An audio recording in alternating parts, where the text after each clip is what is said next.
¿Alguna vez han pensado en lo que haría una persona si tuviera 15 años para planear su regreso? No una semana. No un año. 15 años, mis amores. 15 años de silencio calculado. De trabajo sostenido.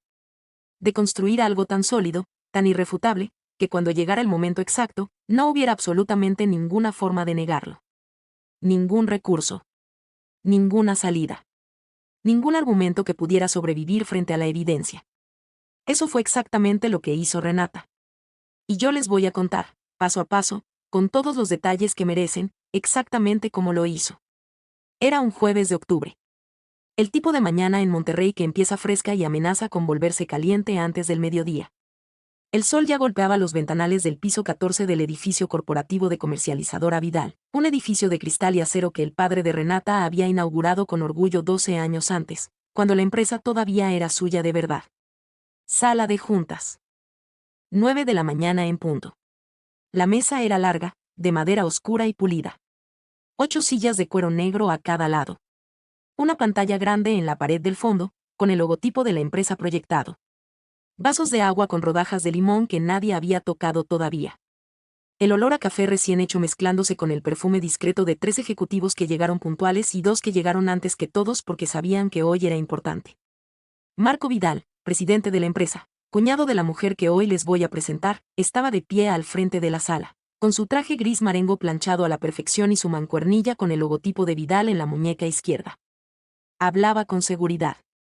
Con esa seguridad que da a creer que tienes el control de una sala y de las personas en ella. Estaba explicando a su consejo los detalles de una oportunidad de inversión que los había contactado 6 semanas antes. Un nuevo fondo que quería adquirir el 30% de Comercializadora Vidal. Una participación minoritaria. Condiciones favorables. Rendimientos verificados. Una propuesta limpia que sus analistas habían revisado durante 2 semanas completas. El nombre del fondo era RV Capital. Marco había investigado todo sobre ese fondo. Todo. Los rendimientos de los últimos 8 años. La cartera de inversiones. Los clientes. La estructura legal. Los socios secundarios. La reputación en el mercado.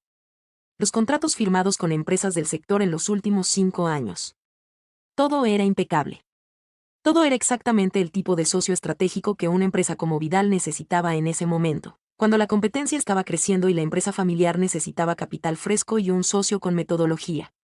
RV Capital tiene una tasa de retorno promedio del 19% en los últimos 3 años, explicó Marco, señalando la gráfica en la pantalla. Su especialidad es la reestructuración operativa de empresas familiares en segunda y tercera generación. Es exactamente el perfil que buscábamos. El consejo asentía. Algunos tomaban notas. Lo que Marco no había investigado, lo que ninguno de sus analistas pensó en buscar, era el nombre completo de la fundadora del fondo. Porque en los documentos legales, en los registros de la empresa, en todo lo que Marco había revisado con su equipo durante 2 semanas, el nombre aparecía como R. Vidal Consultores, SADCB, solo la inicial. No el nombre. No el apellido materno. No la fotografía. No la historia. Y Marco Vidal, que llevaba 15 años creyendo que había eliminado un problema para siempre, nunca consideró que ese problema pudiera volver con el nombre de un fondo de inversión. La asistente abrió la puerta de la sala. Licenciado Vidal, ya llegó la representante de RV Capital. Marco se acomodó el saco. Asintió. Sonrió hacia el consejo con esa expresión de anfitrión seguro que había practicado sin darse cuenta durante años. Que pase, dijo. Y entonces ella entró. 42 años. Traje azul marino con corte impecable. Maletín de cuero café oscuro en la mano izquierda. El cabello recogido con un orden que no era rígido sino deliberado. Los zapatos de tacón moderado repicando con calma sobre el piso de mármol del pasillo antes de cruzar el umbral. Caminaba como alguien que ha entrado a miles de salas difíciles y sabe que esta es solo una más. Marco la miró. Y el mundo de Marco Vidal se detuvo. Procesó la imagen en fracciones de segundo. El cerebro humano tarda aproximadamente 3 segundos en reconciliar una expectativa con una realidad que no debería existir. En esos 3 segundos, Marco intentó convencerse de que era una coincidencia. Que el parecido era superficial. Que 15 años cambian mucho a una persona. Pero los ojos no cambian. Y los de Renata Vidal eran exactamente los mismos que los recordaba, oscuros, quietos, y capaces de ver más de lo que la mayoría quiere mostrar. Ella lo miró. Directo. Sin titubear. Sin el más mínimo temblor en la mandíbula. Y dijo, con una calma que vale más que cualquier grito, que cualquier escándalo, que cualquier confrontación que Marco hubiera podido imaginar en sus peores pesadillas. Buenos días, Marco. ¿Empezamos? Mis amores, quédense. Porque esto no es una historia de venganza. Esto es una historia de paciencia. Y la diferencia entre las dos es todo. Chicas, antes de que sigamos, si ya saben que este video las va a tener pegadas a la pantalla hasta el final, háganme un favor, ya no like ahora, suscríbanse si no lo han hecho, y activen la campanita. Porque esta historia tiene capas que todavía no han visto. Y quiero que las vean completas. ¿Listas? Vamos. ¿Quieren saber cómo llegamos hasta aquí? Porque esto empieza mucho antes de ese jueves de octubre. Empieza 15 años atrás, en esta misma empresa, en este mismo edificio, con una mujer mucho más joven que no tenía nada a su favor excepto la verdad y la determinación de hacer algo con ella. Renata Vidal tenía entonces 27 años. Era el tipo de 27 que no se parece en nada a como el cine nos muestra a esa edad. No había glamour. No había certeza. Era la 27 de alguien que lleva 3 años en una empresa familiar donde su posición es permanentemente ambigua, demasiado capaz para ignorarla, demasiado joven para respetarla del todo, demasiado mujer para que ciertos hombres en la sala la tomaran en serio sin que ella se los demostrara primero. Trabajaba como diseñadora de operaciones en Comercializadora Vidal, la empresa que su padre, don Ernesto Vidal, había fundado 30 años antes con una idea simple: conectar productores del noreste con distribuidores nacionales de manera eficiente. Una idea que había funcionado. Que había crecido. Que había generado una familia y una empresa y un apellido que significaba algo en Monterrey y en 3 estados más. Ahora la empresa la manejaba conjuntamente su padre, ya mayor, delegando cada vez más, con su hijo mayor Luis, y con Marco Vidal, el esposo de Sofía, la hermana mayor de Renata. Marco era socio por matrimonio, por maniobra y por la confianza ciega que don Ernesto había depositado en él con el paso de los años. Renata no heredó el apellido en el lugar correcto para la época. No era la heredera natural. Era la hija menor. La que estudió administración de empresas cuando a los hombres de la familia les hubiera parecido más apropiado que estudiara algo más suave. La que llegaba a las reuniones con propuestas que los demás escuchaban a medias y aplaudían poco, aunque después las implementaban sin darle el crédito correspondiente. Pero era ella quien había sistematizado los procesos operativos de Vidal en los últimos 3 años. Había diseñado el sistema de seguimiento de pedidos que redujo los errores de despacho en un 34%. Había renegociado los contratos con distribuidores del norte bajo condiciones que le ahorraron a la empresa 1.200.000 pesos en el primer año. Había creado el manual de operaciones que todavía hoy usaría cualquier empleado nuevo que llegara. Era ella la razón principal por la que los márgenes de Vidal habían crecido un 21% en 2 años. Nadie lo decía en voz alta. Pero todos lo sabían. Especialmente Marco. Marco Vidal llevaba 6 años en la empresa a través del matrimonio. 6 años siendo tratado como el heredero que la familia Vidal nunca tuvo porque don Ernesto no tuvo hijos varones, solo Luis, que era capaz pero no brillante, y las 2 hijas. Y Sofía, la mayor, se había casado con Marco, que llegó con confianza, con contactos y con la habilidad social de alguien que sabe exactamente cómo hacer que la gente mayor lo quiera. Pero 6 años dentro de una empresa también te dan perspectiva. Y la perspectiva de Marco era clara: Renata era la persona más competente de toda la operación. Y era solo cuestión de tiempo, meses, quizás un par de años, antes de que don Ernesto lo reconociera formalmente. Antes de que le diera el título que merecía. Antes de que la posición de Marco en la jerarquía quedara subordinada a la hermana menor. Marco no era el tipo de hombre que espera que eso pase. Así que actuó primero. La operación fue calculada con una precisión que, reconozcámoslo, requería inteligencia.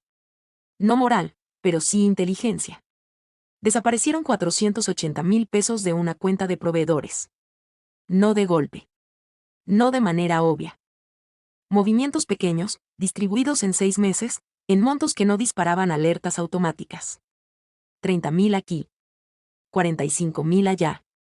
Pagos a proveedores que existían en los registros pero que habían dejado de prestar servicios reales meses antes. El tipo de irregularidad que solo encuentras cuando sabes exactamente dónde buscar y tienes la paciencia para construirla con cuidado. Cuando la auditoría llegó, Porque Marco mismo la solicitó, con la expresión preocupada de alguien que dice algo no cuadra en las cuentas y creo que deberíamos revisarlas. Los movimientos llevaban la firma digital de Renata. Su clave de acceso. El horario en que ella normalmente trabajaba, temprano en la mañana y tarde en la noche. Las transacciones estaban ancladas a su perfil de usuario con una consistencia que solo podía significar una cosa: si no sabías nada de dispositivos externos y accesos temporales a credenciales. Y en ese momento, en 2009, muy poca gente sabía de eso. Todo limpio. Todo imposible de refutar sin una investigación forense digital especializada, el tipo de investigación que en esa época costaba dinero, tiempo y contactos que Renata no tenía. El padre de Renata la llamó a su oficina un martes por la tarde. Renata llegó sin saber qué esperar. Entró al despacho que conocía de toda su vida, el escritorio de roble, las fotos de la empresa en las paredes, el olor a cuero y a papel que siempre había asociado con su padre, y vio en su cara algo que nunca le había visto antes. No era enojo. Era peor. Era distancia. Era la cara de un hombre que ya tomó una decisión y está esperando que la conversación termine. Siéntate, dijo don Ernesto. Cerró la puerta. Y le dijo, con una frialdad que Renata nunca le había visto antes, con la voz plana de alguien que se ha pasado 3 días preparándose para esta conversación y aún así no encuentra palabras que no duelan: no puedo protegerte de esto. Renata sintió el piso desaparecer bajo sus pies. ¿Protegerme de qué? Y supo inmediatamente que la pregunta era innecesaria. Que la respuesta ya estaba en esa mirada. La auditoría encontró movimientos irregulares. En tu acceso. Con tu firma. Durante 6 meses. Renata lo miró fijo. El corazón golpeando fuerte, pero la mente de Renata siempre funcionaba más rápido que sus emociones. Ya estaba procesando. Yo no hice esto, papá. Él no le respondió. No dijo te creo. No dijo lo sé, hija, pero las circunstancias. No dijo nada que pudiera darle un punto de apoyo. Solo mantuvo esa mirada plana, distante, que era lo peor que Renata había visto en su vida porque venía del único hombre cuya opinión le había importado siempre. ¿Dónde está Marco?, preguntó Renata. Marco solicitó la auditoría. El silencio que siguió duró quizás 4 segundos. Pero Renata lo sintió como una vida entera. Entonces entendió. No inmediatamente todo. No con todos los detalles. Pero entendió el esquema. Entendió que esto no había sido un accidente. Que los movimientos habían sido diseñados para apuntarla. Que Marco había construido una trampa con 6 meses de paciencia y con acceso a información que solo alguien interno podía manejar. Le pidió a su padre que le diera tiempo para investigar. Que le diera 2 semanas. 1 semana. 48 horas. Don Ernesto no le dio ninguna. Le pidió que entregara sus llaves, su tarjeta de acceso y sus pertenencias de la oficina ese mismo día. Antes de que terminara la tarde. Sin ruido. Para evitar que el resto del equipo se enterara de los detalles y que el daño a la empresa fuera mínimo. Esa última parte, el daño a la empresa, fue lo que más le dolió a Renata. Porque su padre estaba protegiendo a la empresa. No a ella. Renata obedeció. Porque en ese momento no tenía nada más que su palabra. Y su palabra, sola, no alcanzaba contra una firma digital, un historial de accesos y la auditoría que Marco había orquestado con cirugía. Salió de esa empresa con una caja con sus cosas personales. Las fotos del escritorio. La planta pequeña que tenía en la ventana. Un par de libros de operaciones que había comprado con su propio dinero. La taza que usaba todos los días. Y con algo más. Algo que Marco no había calculado en su plan. Con el archivo completo de los procesos que ella había creado. Los manuales. Las metodologías. Los sistemas. Copiados legalmente, porque eran trabajo intelectual que tenía firmado bajo su nombre desde el inicio. Documentos que ella había registrado con su nombre en cada versión porque era meticulosa con la autoría, un hábito que en ese momento parecía simplemente profesional y que 15 años después iba a resultar estratégico de maneras que ninguno de los dos habría podido predecir. Salió con su conocimiento. Con 15 años por delante. Y con algo más todavía. Con la certeza fría, quieta, de que Marco había usado su propio acceso temporal a sus credenciales para hacer lo que hizo. Porque Renata recordaba, y en ese momento empezó a escribirlo todo en un cuaderno que guardó durante 15 años, que 2 semanas antes de que empezaran los movimientos irregulares, había habido un problema técnico con su perfil de usuario. Marco la había ayudado personalmente a recuperar el acceso. Había estado frente a su computadora durante 20 minutos. 20 minutos que eran suficientes. No podía probarlo en ese momento. Pero lo recordaba. Y lo escribió. Con fecha, hora, contexto y testigos. Mis amores, cuando me preguntan qué se necesita para recuperarse de algo así, de una traición que te viene del lugar donde menos le esperas, de alguien que usa tu propia identidad como arma, yo digo siempre lo mismo. No es fuerza, aunque la necesitas. No es dinero, aunque ayuda. No es suerte. Es claridad. Saber exactamente lo que pasó. Saber exactamente qué puedes probar y qué no. Saber a dónde quieres llegar. Y tener la disciplina para no moverte un solo paso hasta que tengas lo que necesitas para llegar sin que nadie pueda quitarte el piso. Renata lo sabía. Se fue a Ciudad de México el mismo mes. Sin nombre en la industria capitalina. Sin contactos que no pudieran ser contaminados por la versión de Marco, porque el mundo empresarial del noreste es pequeño y los rumores viajan rápido cuando alguien con poder los alimenta. Con sus ahorros de 3 años de trabajo, con su conocimiento metodológico y con un plan que al principio era solo una dirección, demostrar que era capaz. Crecer. Volver cuando la diferencia de poder fuera tan grande que Marco no pudiera ignorarla ni combatirla. El primer año fue el más duro. Vivió en un departamento de un cuarto en la colonia Doctores. 38 metros cuadrados con una ventana que daba a un pasillo oscuro. Mesa de trabajo junto a la cama.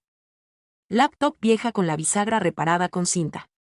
Café de olla porque la cafetera había quedado en Monterrey. Empezó a ofrecer consultoría de operaciones a empresas medianas que no podían pagar los despachos grandes pero que tenían problemas reales que resolver. Cobró poco al inicio. No porque no valiera más, sino porque necesitaba nombres en el portafolio más que dinero en la cuenta. Las noches las pasaba estudiando. Certificaciones internacionales de gestión de proyectos. Análisis financiero. Derecho corporativo, lo justo para entender contratos, no para litigar. Inglés de negocios hasta que dejó de pensar en él como una traducción y empezó a pensar en él directamente. Trabajó 3 años como consultora independiente. Acumuló clientes. Acumuló referencias. Acumuló capital. Y acumuló algo más difícil de cuantificar, reputación. La reputación de alguien que llega, diagnostica el problema real, no el síntoma, y entrega resultados medibles. Al 4.º año, registró una empresa de consultoría. La llamó RV Consultors. Las iniciales eran las suyas. No había romanticismo en eso. Era solo que el nombre tenía que ser corto, memorable y que no le diera pistas a nadie sobre su origen. Al 7.º año, tenía una cartera de 12 clientes fijos. Un equipo de 8 personas. Una oficina en Polanco, pequeña, discreta, funcional, con una sala de reuniones donde recibía a prospectos y donde cada vez con más frecuencia era ella la que terminaba explicando cómo ver el problema desde un ángulo diferente. Al 10.º año, había gestionado la reestructuración operativa completa de 2 empresas del sector que nadie creía que podían salvarse. Una distribuidora de materiales de construcción que tenía 3 años perdiendo dinero y cuya familia propietaria estaba considerando liquidarla.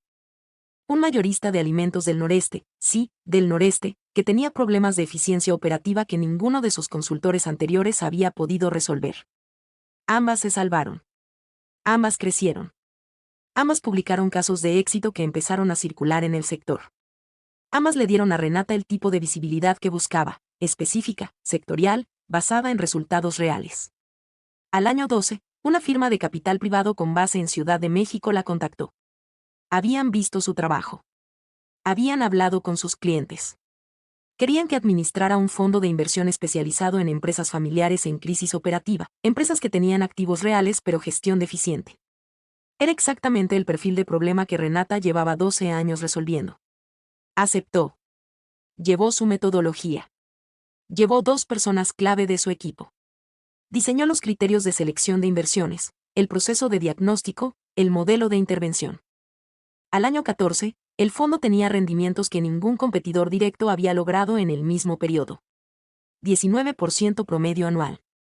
3 empresas rehabilitadas. 2 salidas exitosas.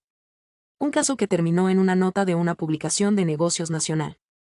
Al año 15, RV Capital era un nombre en el sector que abría puertas sola. Las iniciales, por supuesto, no eran casuales. Mis amores, en algún momento del año 11, Renata me contó esto después, y se lo cuento porque es importante. Alguien de su equipo, una analista joven que se había convertido en su persona de confianza más cercana, le preguntó directamente, ¿cuándo vas a volver a Monterrey? Renata no respondió de inmediato. Miró por la ventana de la oficina, para entonces ya era una oficina con ventana, con luz, con una vista que costaba trabajo merecerse, y dijo, sin dramatismo, con la calma con la que dice todo, cuando tenga algo que Marco no pueda ignorar. Y cuando lo que traiga sea suficiente para que la verdad no necesite que nadie la crea. Que simplemente sea evidente. 15 años después, lo tenía. La pregunta de comercializadora Vidal llegó a través de un intermediario. Un banco de inversión que hacía intermediación para fondos que buscaban participaciones en empresas familiares consolidadas. Renata vio el perfil de la empresa antes de ver el nombre. Cuando vio el nombre, no cambió nada en su expresión. Solo le dijo a su analista, esta es la operación. Prepara el análisis completo. Doble revisión de todo. Y después llamó al despacho forense digital con el que había trabajado previamente en un caso de una empresa cliente. Les pidió que reabrieran y completaran un peritaje que había encargado 4 años antes sobre los eventos de 2009 a 2011 en Comercializadora Vidal. Un peritaje que había iniciado cuando tuvo los recursos para pagarlo y que había archivado hasta que tuviera la ocasión correcta para usarlo. 3 meses antes de ese jueves de octubre, el peritaje estaba completo. Y Renata empezó a planear la última pieza. Mis queridas, sé que están al borde del asiento.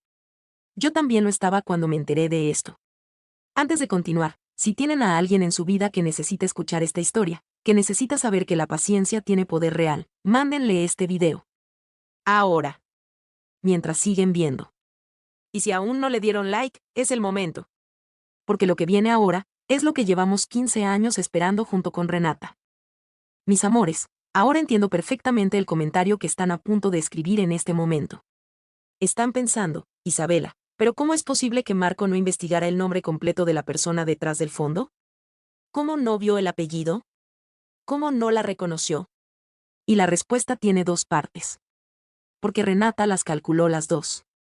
Primera parte, sí lo investigó. Marco encargó a su equipo legal y a un analista externo que revisaran Norby Capital durante 2 semanas. Encontraron exactamente lo que Renata quería que encontraran. Un fondo con estructura societaria correcta. Socios secundarios verificables. Contratos firmados con empresas reales. Registros ante la autoridad competente en orden. Una fundadora identificada en todos los documentos como R. Vidal Consultores, SADCB. R. Vidal, no Renata. No Renata Elena Vidal Fuentes. Solo la inicial y el primer apellido. Segunda parte, Marco nunca buscó una foto. Y aquí está el detalle más humano de toda esta historia, mis amores. Marco Vidal llevaba 15 años sin pensar en Renata como una posibilidad real. La había eliminado de su mapa mental. Cuando pensaba en el problema que había resuelto en 2009, no pensaba en una persona activa, construyendo, creciendo, acumulando recursos. Pensaba en alguien que se había ido. Que estaba en algún lugar, reducida, con una historia que nadie le creía. Los depredadores cometen ese error con frecuencia. Subestiman la capacidad de recuperación de quienes dañan. Renata había calculado hasta ese detalle. Sabía que Marco no buscaría una foto porque Marco no consideraba que fuera necesario. Porque en la mente de Marco, la Renata que él conocía no podía ser la fundadora de un fondo de inversión con esos números. No coincidía con la imagen que él había construido de ella. Hasta ese jueves por la mañana, cuando ella cruzó el umbral de la sala. Marco procesó lo que estaba viendo en aproximadamente 3 segundos. En el primero, duda. En el segundo, reconocimiento. En el tercero, algo que en personas como Marco se parece al miedo pero que ellos llaman necesidad de controlar la situación. Renata, dijo, poniéndose de pie con un movimiento que intentaba parecer cordial pero que salió demasiado rápido para hacerlo. Esto es una sorpresa. Yo creo que deberíamos hablar en privado antes de continuar con la reunión. Hay cosas que... Renata no se movió. No dio un paso. No cambió la expresión. No desvió la mirada. Solo lo miró con esa calma que es más devastadora que cualquier acusación en voz alta. La calma de alguien que tiene todo lo que necesita y sabe exactamente cuándo usarlo. Todo lo que tengo que decir, Marco, lo puedo decir frente al consejo. De hecho, lo prefiero así. Y se acercó a la mesa. Saludó a cada miembro del consejo con un apretón de mano firme, mirándolos a los ojos, diciendo sus nombres. Los había investigado también. Sabía quién era cada uno. Sabía quién era el más independiente de Marco. Sabía quién era el que más se preocupaba por el futuro de largo plazo de la empresa. Sabía todo lo que necesitaba saber para hablarle a cada uno desde el ángulo correcto. Se sentó. Puso su maletín sobre la mesa. Lo abrió con calma. Y sacó 2 folders. Los colocó frente a ella sin abrirlos todavía. El silencio en la sala era el tipo de silencio que no es ausencia de sonido sino presencia de tensión. Marco seguía de pie. Su abogado, que estaba sentado a su derecha como asesor de la empresa, ya tenía una expresión diferente. El abogado era inteligente. El abogado ya estaba calculando. Renata tomó el primer folder. Buenos días a todos. Mi nombre es Renata Vidal, algunos de ustedes lo acaban de descubrir, para otros es nuevo. Soy la fundadora y directora de RV Capital. Pausa. Breve. Precisa. Y también soy la persona que fue acusada de robar 480,000 pesos de esta empresa hace 15 años, bajo evidencia que hoy voy a demostrar que fue fabricada. Nadie en la sala habló. Este es el análisis de RV Capital sobre la situación actual de Comercializadora Vidal. Abrió el primer folder y lo deslizó hacia el centro de la mesa para que los miembros del consejo pudieran acercarse. Incluye el diagnóstico operativo que realizamos en las últimas 6 semanas, las oportunidades de mejora identificadas y el potencial de crecimiento con la participación del fondo. Uno de los consejeros, el de finanzas, el más independiente, lo tomó y empezó a hojear. También incluye, continuó Renata con la misma calma, un anexo con las irregularidades contables detectadas en el periodo 2009 al 2011. Irregularidades que coinciden exactamente, en monto, en estructura y en método, con los movimientos que se usaron para acusarme de robo. Marco se quedó sin color. No fue gradual. Fue como si alguien hubiera apagado una luz. Su abogado puso una mano en su brazo. Una presión discreta. El mensaje universal de no hables todavía. El segundo folder, dijo Renata, poniendo el segundo documento sobre la mesa, contiene el peritaje forense digital sobre las firmas electrónicas del periodo 2009 a 2011. Realizado por el despacho Morales y Asociados, despacho que pueden verificar, que tiene certificación federal y que ha sido perito oficial en 3 casos de fraude corporativo ante el Poder Judicial en los últimos 8 años. Abrió el folder. Lo orientó hacia el consejo. El peritaje determina, con nivel de certeza técnica del 96%, que las transacciones irregulares de ese periodo no se originaron desde mi dispositivo habitual ni desde mi conexión regular. Se originaron desde un dispositivo externo que obtuvo acceso temporal a mis credenciales durante una ventana de 20 minutos, aproximadamente 2 semanas antes de que comenzaran los movimientos. Silencio. El tipo de silencio que es una sala entera procesando.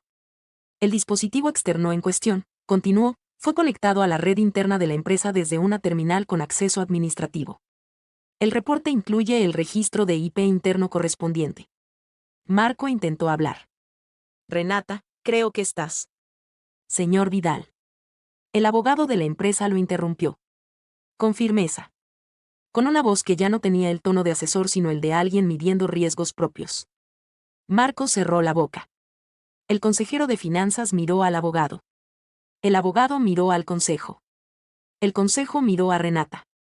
¿Qué propone usted, licenciada?, preguntó el presidente del consejo, el de mayor edad, el que había conocido a don Ernesto desde el principio. Renata ya tenía preparada la respuesta. Propongo 2 cosas en paralelo. Voz tranquila. Sin triunfalismo. El tono de alguien en una reunión de negocios. Primero, que el consejo acepte la propuesta de inversión de RV Capital. El 30%. En las condiciones del documento que tienen en sus manos, que como podrán verificar son extraordinariamente favorables para la empresa en términos de evaluación y de plazos. Pausa. Segundo, que el Consejo instruya una investigación interna independiente sobre los eventos de 2009 a 2011, con base en el peritaje y en el análisis contable que les estoy presentando. El resultado de esa investigación será el que sea. No soy yo quien lo determina. Son los hechos. El consejero de finanzas ya había leído 3 páginas del folder. Levantó la vista. Volvió a bajarla. Siguió leyendo. El presidente del consejo pidió una pausa de 15 minutos. Renata salió de la sala con la misma calma con la que había entrado. Se quedó de pie en el pasillo, frente a la ventana que daba a la ciudad, y miró hacia afuera. El sol ya estaba alto. Monterrey brillaba como siempre, con ese brillo seco y poderoso que tiene el norte. Afuera del edificio, a 12 metros por debajo, la ciudad seguía moviéndose. Tráfico. Personas. Vida normal que no sabía nada de lo que estaba pasando en el piso 14. Renata respiró. Hacia adentro, despacio. Hacia afuera, despacio. 15 años cabían en ese respiro. La pausa de 15 minutos se convirtió en 1 hora y 20. Marco intentó hablar 3 veces durante esa hora. Una con el abogado. Una con el presidente del consejo. Una con el consejero de finanzas. Las 3 veces fue detenido. No con hostilidad. Pero sí con firmeza. El abogado de la empresa había leído suficiente del peritaje para saber que este no era el momento de que Marco hablara. Cuando Renata fue llamada de nuevo a la sala, las expresiones en la mesa eran diferentes. No era triunfo de su lado. Era algo más serio. Era el tipo de gravedad que tienen las personas cuando entienden que algo que creían cierto no lo era. El consejo pidió 1 semana para revisar los documentos con calma, con asesoría independiente, con tiempo para verificar la credibilidad del despacho forense. Renata lo esperaba. Había planeado para esa posibilidad. Tienen 1 semana, dijo. Estoy disponible para responder cualquier pregunta adicional. Se fue. En esa semana, Marco intentó 3 cosas. La primera, contactar a Renata directamente. Le mandó un mensaje a través de un intermediario común ofreciendo una conversación privada para resolver esto sin más daños. Renata no respondió. La segunda, contratar a un segundo despacho de peritos para que revisara el análisis forense e intentara encontrar inconsistencias. El segundo despacho encontró lo mismo que el primero. La tercera, hablar con su esposa Sofía, la hermana de Renata, para que mediara. Sofía, que llevaba 15 años sin hablarle a su hermana pequeña y que esa semana había recibido los documentos del peritaje a través de un sobre que Renata dejó que le llegara, no medió. Sofía llamó a su hermana por primera vez en 15 años. Esa llamada duró 4 horas. Lo que pasó en esa llamada es solo de ellas. A los 7 días, el Consejo de Comercializadora Vidal se reunió sin Marco presente. Aceptaron la propuesta de inversión de Barbie Capital. Por unanimidad. Y votaron una resolución, también por unanimidad, que pedía la separación inmediata de Marco Vidal de sus funciones ejecutivas, pendiente de una investigación interna sobre los eventos del periodo 2009 a 2011, con posibilidad de derivar en acciones legales si la investigación lo confirmaba. Marco Vidal salió de Comercializadora Vidal ese mismo día. Por la puerta de servicio, porque el Consejo consideró que esa era la manera más discreta de manejar la transición antes de que hubiera comunicación formal al personal. La discreción que le negó a Renata 15 años antes. Renata firmó los papeles de la inversión esa misma tarde. En la misma sala. La mesa de madera oscura y pulida. Las sillas de cuero negro. Los vasos de agua con rodajas de limón, cambiados ahora por los del mediodía. La luz diferente, ya sin el sol de la mañana sino con la luz blanca del interior. La empresa donde firmó era la misma. La sala era la misma. La mesa era la misma. El edificio era el mismo que su padre había inaugurado con orgullo.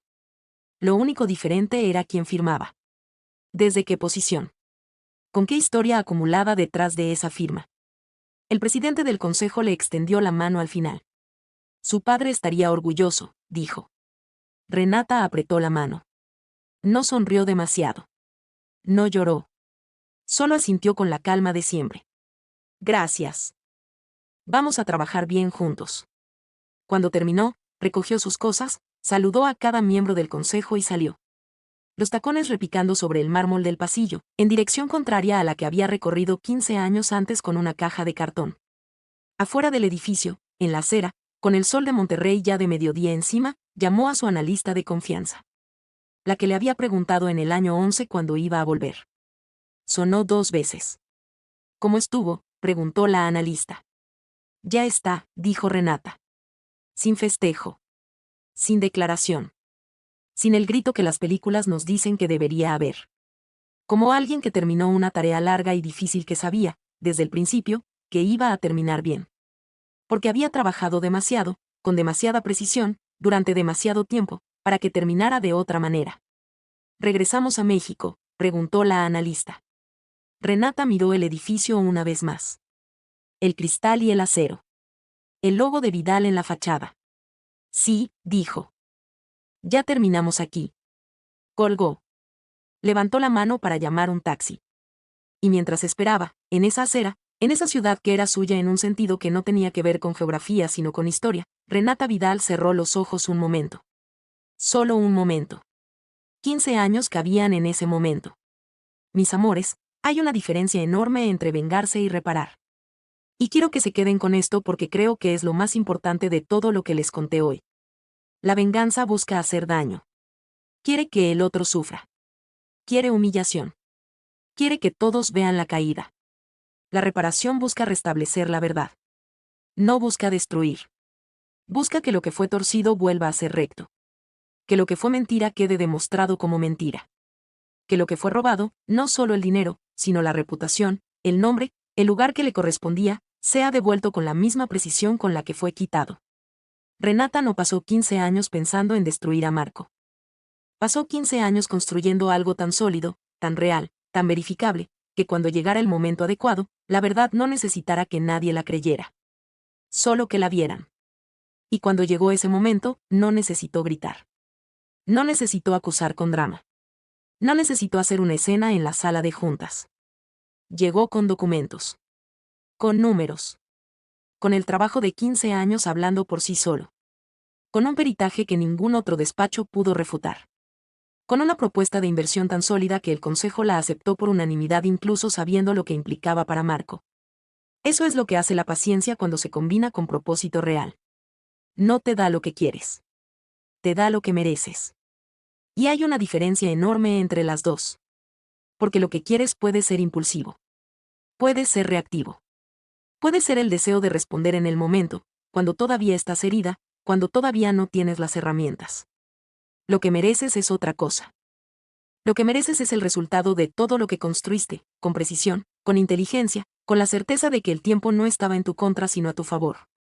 Renata lo entendió en la acera de ese edificio, 15 años antes, con una caja de cartón en las manos. Y eligió trabajar para lo que merecía en lugar de reaccionar para lo que quería. Esa elección es la historia de hoy. Mis lindas, antes de que se vayan, ¿conocen a alguien que esperó el momento correcto para que la verdad saliera a la luz? ¿Qué eligió construir en silencio en lugar de responder con ruido? Cuéntenme en los comentarios. Quiero leerlas. Quiero saber qué les pareció esta historia.